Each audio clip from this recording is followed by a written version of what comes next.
Shalom, this is Amonute Tayac of Piscataway, Sophia Spiritualite, the AmaruKhan Miriyam, and we're here, of course, with a lovely little video. We're going to wrap up a really important subject, so just want to get some Palo Santo in here, clear out all the haters before we even get started, because we know they are going to show up, especially for this one. So,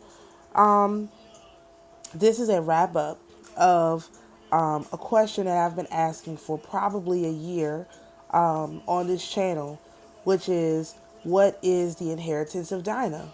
So for a little background, each of the sons, the 12 sons, were given an inheritance.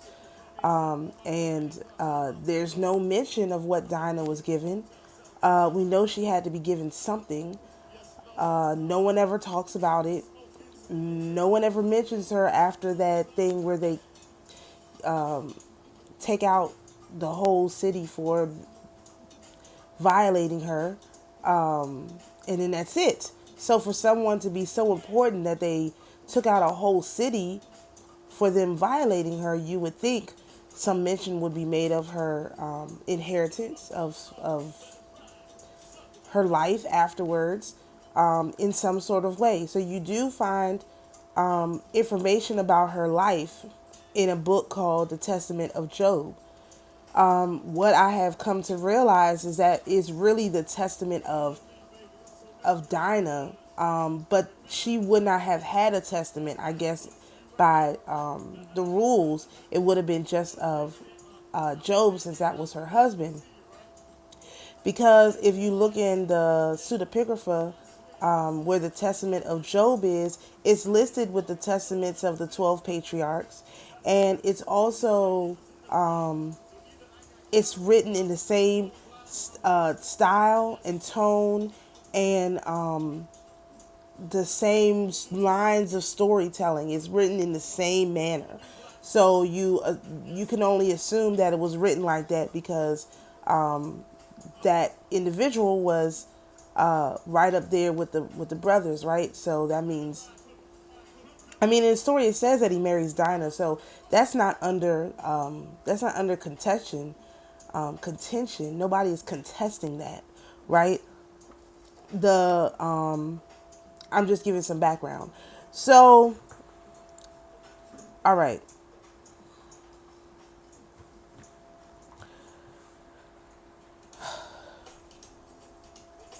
Another one of Dinah's names, I believe, is ADAEL. ADAEL. ADAEL. And Ada, a lot of you probably have know Idas or whatever. Ada is basically a term used for the first daughter or for daughter in general. So ADAEL would be the first daughter of God, of El. Okay. And so I have deciphered that her inheritance was the seal of the fruits of the Spirit. So let's just go through this. Dinah and Job have 3 daughters. That's who we're talking about, because that's how we can figure out what's going on here. So the oldest daughter is Herma, and she is given, and this is in the Testament of Job. If you haven't read it, I definitely recommend it.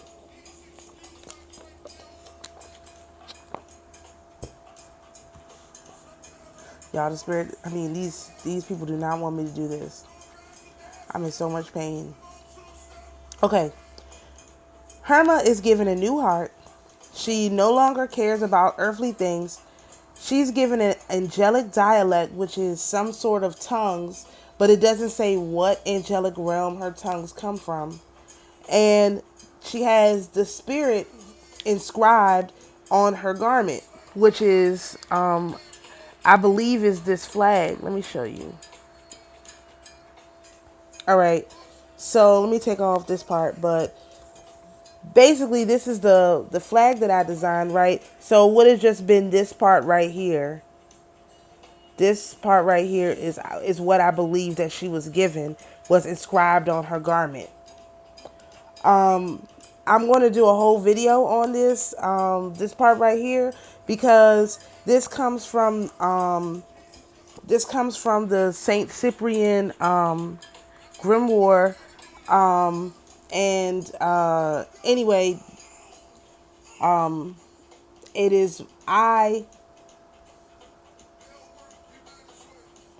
was told that it was like the seal of Philomena. And obviously ADAEL, the first daughter of God, that would be Philomena, or the evening, right?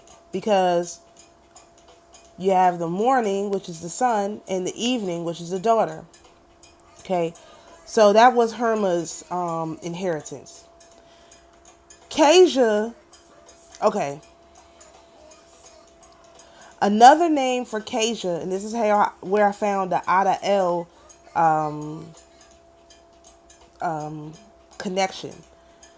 Her name is Nitzavet Bet ADAEL, and Nitzavet means standing woman, and of course Bat is daughter, and ADAEL is the person she's the daughter of. She's the standing woman and daughter of ADAEL. That's what that means. And so I looked up the word ADAEL to see if it said anything about that person's lineage, and they said typically it's a term, a boy's name. They don't even really go into it. So nobody deciphered ADAEL as a name publicly besides me. And that's because I should mention that's my daughter's name, and not ADAEL, but she has an Ada name because she is half Nigerian, and so she has a Nigerian name, which is, it contains Ada, and in Igbo it is the first daughter, the favorable daughter, really. So she literally has this name. This is not a name that is like disconnected from me personally. Like my daughter has this name in this same exact way. Okay, so not the whole name, not ADAEL. We didn't name her the first favorable daughter, the first daughter of God, because that would be crazy. But she does have an Ada name, okay, because she's the first daughter. So okay, so Kasia is given. So these are the things that Job gives to them as their inheritance. Okay, I don't think I mentioned that. She is given a new heart, no longer cares about earthly things. She has the angelic dialect of the archons, and it makes a reference to Psalm 71 and 20. And Psalm 71 and 20 says, written by the hand of David, son of Jesse. This is where the end of the Psalms of David are. And so, Kasia, I believe, is the mother of David, King David, the father, King David the father, not David the son, right? Kasia marries Jesse. And this story is very interesting because they have like 6 or 7 kids together. And Kasia wants another child. And Jesse turns cold on her because he begins to question his lineage as an Israelite. And her being such an illustrious Israelite, with her mother being Dinah, he starts to question whether he is really worthy to be married to her. And so he tells her he's not going to have any more relations with her. He basically starts to move on with his life. He offers to have a child with this slave woman. And so what the woman and Kasia decide to do is pull a Rachel and Leah. So they switch when it's time to go into the tent for that kind of thing. And in a couple months, people realize that they switched, and literally Kasia's with child. And so her sons, now her own sons, who were tall and handsome and kingly like stature, they say that they want to go and abort the baby because it was not their father's wish. And Jesse says, no, let her have the baby, but we'll just won't treat him like, we'll treat him like a foreigner, basically. We'll treat him like a foreigner. And so from the time that David is born, he is treated like a foreigner. He doesn't get to sit at the table and all of this. He has to go out in the field and tend the sheep like a slave. And again, this is because Jesse, whose mother is Ruth, does not feel like he is worthy to be with his wife. Like, this whole story is like, it's so weird, right? So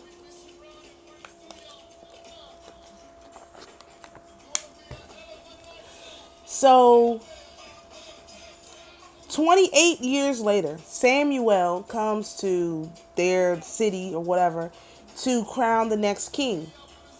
And of course, the most illustrious family in the town is Jesse and Kezia. So Jesse's sons, I think it's 4 of them, or 5 or 6, I don't know, it's a bunch of them.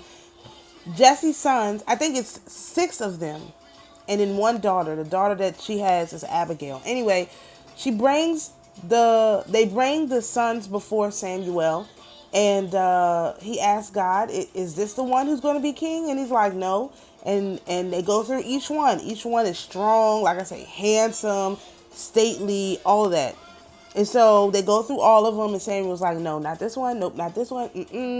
No. So he asked Jesse, do you have any more sons? Like, it's none of these ones. And so they say, yeah, we got one more, but he's out in the field. And he's like, go and get him. Samuel sees him. He says, this is the one to be king. He literally, it's like in a minute, David's whole life has changed. He was just a shepherd, and now he's going to be king. And the only person who stood beside him this whole time was his mother, Kezia. So it is my belief that the hymns of Kezia are Psalms 1 through 71. Because if they were written by David would have heard them from his mother, because she's the only one who spent time with him. He was literally by himself when he wasn't with her, which is crazy. So that's where the Psalms came from, is my belief. And that was what so to tie this up, remember, her angelic dialect was of the archons. And so because that was from the archons, meaning the negatively polarized entities, that is why you can use the Psalms to control the negatively polarized entities, because it is written in their dialect. That is the language that they understand. That's why it says to write the Psalms on your heart, because that will keep the archons out of your heart.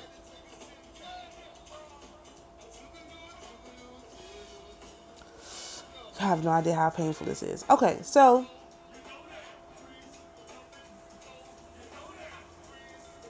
all right, so let's go to the last one. This is not going to be a long video. I just want to get this out here. So, Almathea's horn. So, all right. When she was given her inheritance, first, she no longer cared about earthly things. She was given the angelic dialect of the cherubim. And her prayers, the prayers of Almathea's horn, exalt the paternal splendor, specifically the paternal splendor. Okay, so Almathea's horn was kind of transliterated into cornucopia, which was transliterated into Catherine. Yesterday, which was the 25th of 25th, 26th? Yeah, it was the 25th. Yesterday was the 25th of November.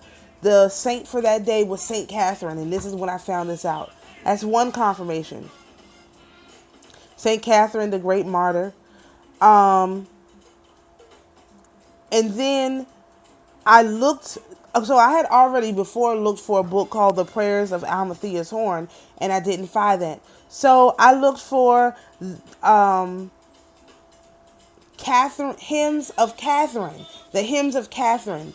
What I found when I looked that up was a book called Lyrica Germanica, and it's hymns for the Sundays and chief festivals of the Christian year by Catherine Winkleworth.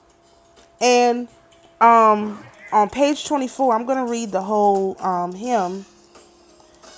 I think I still have it open. Okay. On page 24 of this book. Now, this book was translated by Catherine from German. And it is believed that some of the stuff, they don't even know where it comes from. They don't know how long, all that kind of stuff. So, that's already kind of suspect, because they can follow some things all the way back to the beginning of time. But when it comes to stuff like this, nobody knows where it came from. Nobody knows how long it's been. None of that. It's ridiculous. So, on page 24, there's a hymn for New Year's Day, and it's about the circumcision of Christ, right? And circumcision is like the removal of the dead part of you, right? Right, removal of it's a sacrifice that is made for. It's a blood sacrifice, right? Really, circumcision is a blood sacrifice. It is the blood sacrifice, the only blood sacrifice that men have. And that is why Hebrew Israelite men are supposed to be circumcised, because it is their blood sacrifice. They're one and done. The women, forever and ever and ever and ever. I mean, anyway, at the top of this hymn is the actual, it gives up the real reason for this, which is Psalm 90 and 12. It says, "So teach us to number our days, that we may apply our hearts unto wisdom." And so Almathea, her, before I read the poem last, or the hymn. The point of her actual inheritance was the ability to number the days. Now, we've talked about numbering the days. Remember, I did Ephesians 6 or Ephesians 5, where it talks about the days being trying to reclaim the days because they're evil, redeeming the days because they are evil. Well, you have to redeem the days because they're evil, because we're supposed to be numbering our days based on the paternal splendor, which is the language of the cherubim. So a lot of people have been, or they're under the impression that the angelic tone is literally not English, but I don't believe that. I believe that there are some light languages that do come in sounds and frequencies and stuff like that. But a lot of this part right here is, how do we communicate with the outside world? So before I read the poem, because it's pretty long, I just want to make sure people understand this. Herma's inheritance is the key that opens the door to the other realm. Period. It just it gives you the ability to connect into the other realm. Cage's inheritance was the psalms that can protect you from the archons, and Almathea's inheritance was the ability to number the days based on the father's desire for how he numbers his days. So for all the people who say that the church has no value, that is the point. It's teaching you how to number your days based on the language of the Father, which is why the Most High honors those who truly believe in the church, because it is teaching them how to number their days. Now, if you're in there and you're doing wickedness and all of that, that's a heart issue. But the actual church itself is designed to teach you the language of the cherubim, which is the language of the Father, in the sense of numbering your days, being able to divide the days in the way and celebrate the days in the way that they're supposed to. So this book, the Lyrica Germanica, it literally goes over all of all of these hymns that go along with all these different days, all these different Sundays, is really, really detailed in how what you're supposed to say on what day. So the liturgical calendar that we started our quote unquote fiscal year with back in September very much lines up with this. I haven't done the line by line yet because I wanted to get this information out, but it definitely lines up with this. So I'm so much pain. Oh God. Okay. I've been asleep all day. I'm having a really, really difficult time. But I want to do this justice. So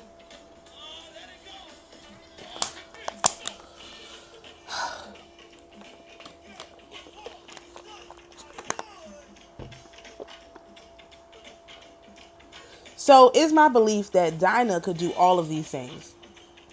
Right? And so and her daughters were giving them in pieces. So Dinah, I believe, had access to all of this because her literal inheritance is the seal of the fruits of the Spirit. And this is why, again, like I said, when Jesus said he was going to send a helper, he was going to send the daughter, the first daughter, which would have been Philomena, which would have been the Holy Spirit, to help, right? Because, again, the Trinity is seen as a Trinity because of the Shema. The Father and the Mother are one.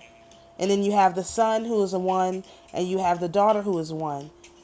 Because the Mother and the Father are one. They're not separate. And so you do have a Trinity structure in that. As long as you remember the Shema. And if you ignore the Shema, then you have four. You have a mother, a father, a sister, and a brother. This is very much what the yin and yang symbol is symbolizing. And so this is the whole key to the spiritual realm. People have been trying to get into the spiritual realm through the Father. It doesn't work like that. You have to go in. That's why Jesus said no one can enter the kingdom except through him. Yeah, because he is the gatekeeper.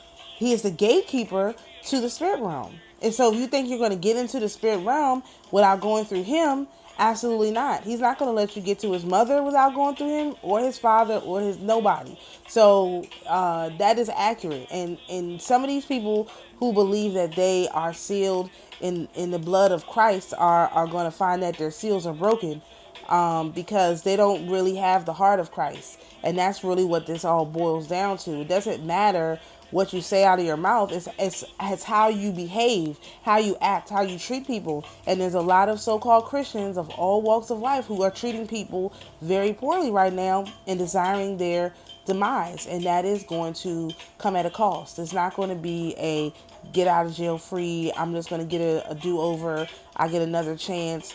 I don't think so, because too many people have wished too much death with no consequence. And so I do believe that that's going to be rectified.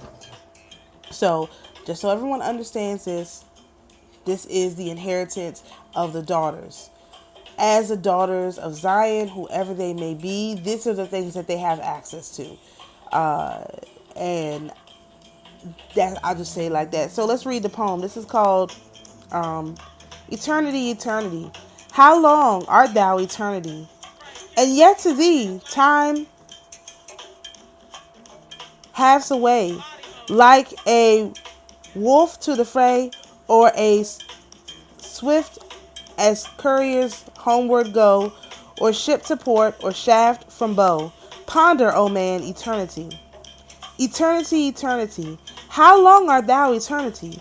For even as on a perfect sphere, end nor beginning can appear, even so eternity in thee, entrance nor exit can there be. Ponder, O man, eternity. Eternity, eternity. How long art thou, eternity? An infinite circle art thou, thy center and eternal now. Never we name thy outer bound, for never therein is found. Ponder, O man, eternity. Eternity, eternity. How long art thou, O eternity? A little bird with a fretting beak might wear not the loftiest peak, though But each 1,000 years it came, yet though wert then as now the same. Ponder, O man, eternity. Eternity, eternity, how long art thou, O eternity? As long as God is God, so long endure the pains of hell and wrong, so long the joys of heavens remain. O lasting joy, O lasting pain. Ponder, O man, eternity. Eternity, eternity, how long art thou, eternity? O man, full of thy thoughts should dwell upon the pains of sin and hell, and on the glories of the pure, that both beyond all time endure. Ponder, O man, eternity. Eternity, eternity, how long art thou, eternity? How terrible art thou in woe, how fair were joys forever glow. God's goodness sheddeth gladness here, his justice there makes bitter fear. Ponder, O man, eternity.